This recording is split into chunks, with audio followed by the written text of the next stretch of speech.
നവീന ജീവിതത്തിൽ ഇന്ന് പറയുന്ന അനുഭവം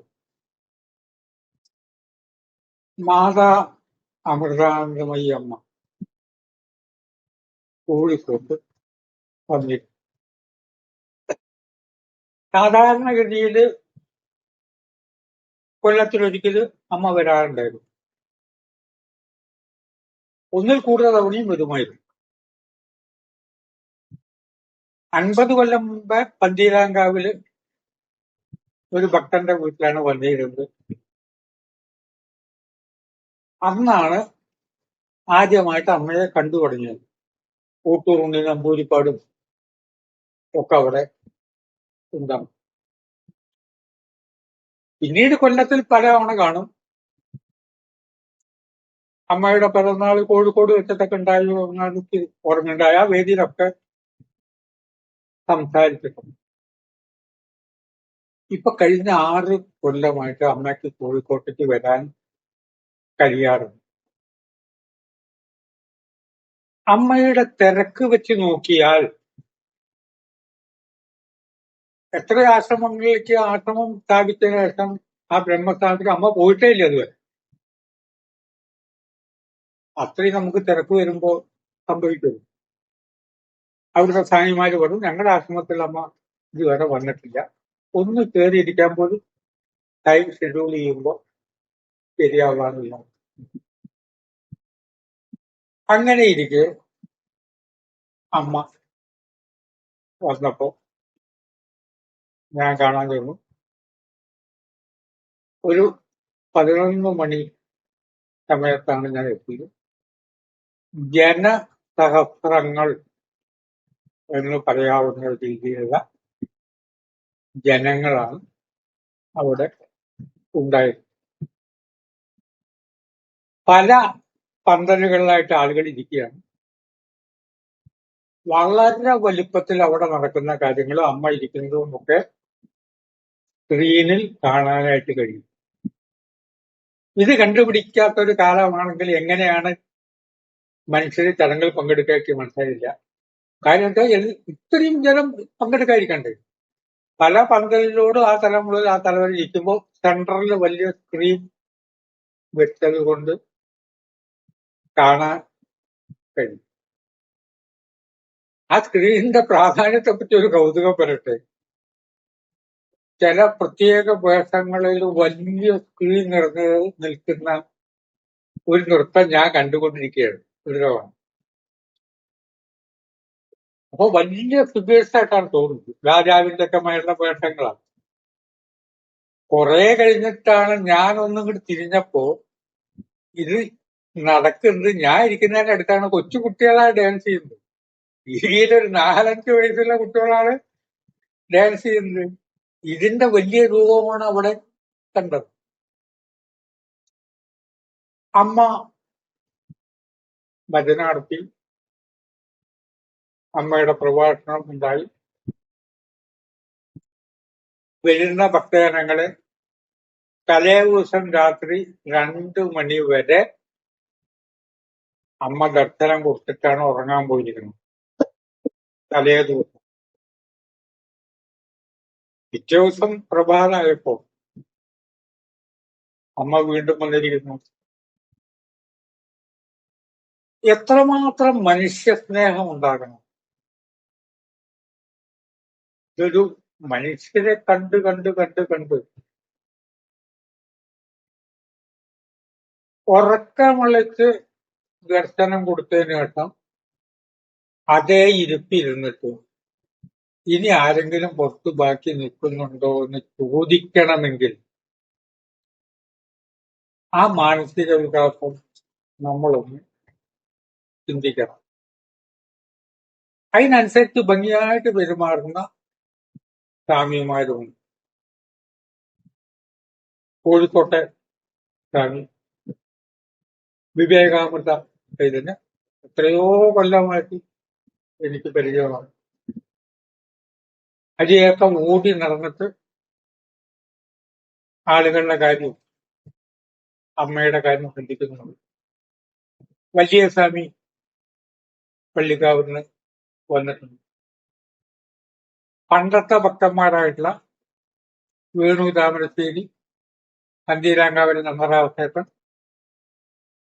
ശ്രീധരൻ വക്കീല്, അതിലൊക്കെ ഉണ്ട്. അമ്മയുടെ സംസാരം കഴിഞ്ഞ് ഞാൻ അമ്മയുടെ അടുത്തെത്തി. ഞാൻ എന്റെ ശൈലി മാറ്റാറില്ല. അമ്മ അമൃതകീർത്തിയാണ് വന്നിരിക്കുന്നത്. ഒരു അമ്മ ചിരിച്ചു. അമ്മ കഴിഞ്ഞ വർഷത്തെ അമൃതകീർത്തി പുരസ്കാരം എനിക്കാണല്ലോ തന്നത്. അപ്പൊ ആ നേത്രങ്ങളിൽ നിന്ന് മനസ്സിലായി ഇത്രയും വർഷത്തെ പരിചയവും എന്റെ ഒരു വർത്തമാന രീതി അമ്മയ്ക്കറിയാം. സുഖം തന്നെയല്ലേ അമ്മ എന്ന് ചോദിച്ചു. പിന്നീട് ഹൃദയസ്പർശിയായിട്ടുള്ള ഒരു വരി ഞാൻ പറഞ്ഞു. അതിന് അമ്മ പറഞ്ഞ മറുപടി എന്റെ കണ്ണുകളെ വീർണണി. അതിനുശേഷം എന്റെ മനസ്സിൽ അമ്മ എന്നിൽ എന്താ ഇപ്പൊ സ്വാധീനം ഉണ്ടാക്കിയത്? അങ്ങനത്തെ സ്വാധീനങ്ങൾ നമുക്കുണ്ടാകണ്ടേ? പഠിക്കണ കാലത്ത് ചില നല്ല അധ്യാപകർ പറഞ്ഞൊരു വാക്ക് നമ്മളെ സ്വാധീനിക്കും. ഇതുകൊണ്ടാണ് സത്സംഗത്തിന് എത്ര പ്രാധാന്യമുണ്ടെന്ന് അറിയുന്നത്. അക്കാലത്ത് ഇങ്ങനെ ഞാൻ പ്രസംഗം നടത്തുമായിരുന്നില്ല. ഇപ്പൊ ഈ പ്രസംഗങ്ങള് പലരും സ്വാധീനിക്കുന്നുണ്ട് എന്നുള്ളത് കൊണ്ട് പ്രഭാഷണം ആവശ്യമാണ്. നമ്മൾ വിചാരിക്കുന്നത് ജനം മുഴുവൻ ശ്രദ്ധിക്കുകയോ അല്ല, ചിലവരെ അത് സ്വാധീനിക്കുന്നു. ഒരു 40 കൊല്ലം അടഞ്ഞ തൊണ്ടയിൽ സംസാരിക്കുന്ന പോലെയാണ് അമ്മ വർത്തമാനം തോന്നുന്നത്. അപ്പൊ ഞാൻ ആ സംസാരിക്കുന്ന വേളയിൽ മൈക്കിന്റെ അവിടെ അല്ല, ഞാൻ പുറത്തവിടെ ഗേറ്റിന്റെ അവിടെ എന്തോ കാറ്റിൽ നിൽക്കുകയാണ്. അന്ന് അമ്മ പറഞ്ഞ ഒരു വരിയാണ് ഇടയ്ക്കിടയ്ക്ക് എനിക്ക് ഓർമ്മ വരും. മക്കളെ, ഏത് കാര്യത്തിനും കൃപയുണ്ടാകണം ഈശ്വരന്റെ.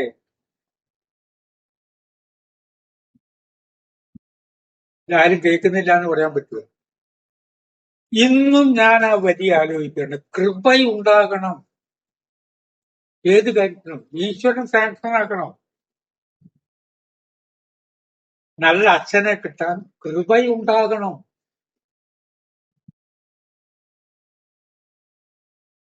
കൃപയുണ്ടായില്ലെങ്കിലോ? നല്ല അമ്മയെ കിട്ടാൻ, അമ്മമാര് 99% നല്ലവരാണെങ്കിലും നല്ല അമ്മയെ കിട്ടാൻ